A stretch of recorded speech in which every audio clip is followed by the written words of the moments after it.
Darshan bed పైన I'm sorry Saranya అని rose పెటల్స్తో decoration చేసి ఈరోజు శరణ్యకి ఎలాగైనా సారీ చెప్పి నేను తనని ప్రేమిస్తున్నానని నిజం చెప్పేయాలి అని రిహార్సల్స్ చేసుకుంటూ ఉంటాడు దర్శన్.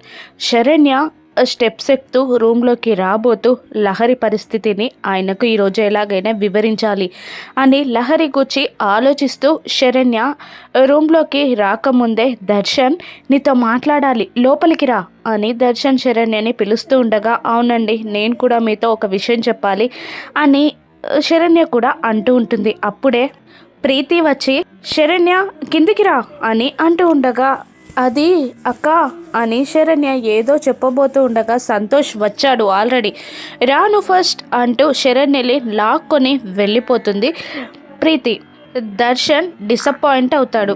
కింద సంతోష్ని యూనిఫామ్లో చూసిన ఆనంద రాబాబు డ్రెస్ మార్చుకో అని అంటూ ఉండగా నేను ఒడిబియ్యం తీసుకోవడానికి రాలేదత్తయ్య గారు అని అంటూ ఉంటాడు సంతోష్. దాంతో అందరూ షాక్ అవుతారు. ఏంటి బాబు ఏం మాట్లాడుతున్నావు అని ఆనంద అంటూ ఉండగా నా తమ్ముడు సత్యాన్ని చంపిన హంతకుణ్ణి ఈరోజు అరెస్ట్ చేయడానికి వచ్చాను అంటూ ఉండగా అందరూ షాక్ అయి చూస్తూ ఉంటారు. ఆ హంతకురాలు ఈ ఇంట్లోనే ఉంది అని అంటూ ఉంటాడు సంతోష్. మీ తమ్ముడిని మా ఇంట్లో వాళ్ళు చంపారా అని రోహిత్ షాక్ అవుతూ ఉంటాడు. అవును అంటూ లహరి వైపు లాఠీ చూపిస్తూ ఉంటాడు సంతోష్. ఈ రోజుతో నీ పని అయిపోయిందే అని అనుకుంటూ ఉంటుంది అనన్య లహరి గుచ్చి. కానీ ఆ లహరిని తన లాఠీతో పక్కకి తప్పుకోమని చెప్పి శరణ్య వైపు లాఠీ చూపిస్తూ ఉంటాడు సంతోష్.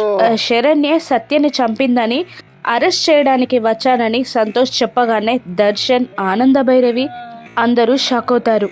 శరణ్య అని ఆశ్చర్యపోతుంది ఆనంద భైరవి. శరణ్య అరెస్ట్ అవుతుందా? దర్శన్ శరణ్యని నమ్ముతాడా? కాపాడుకోగలడా? ఈ కేసు నుండి శరణ్య ఎలా బయటకు వస్తుందో రాను ఎపిసోడ్స్లో చూద్దాం. Thank you for watching.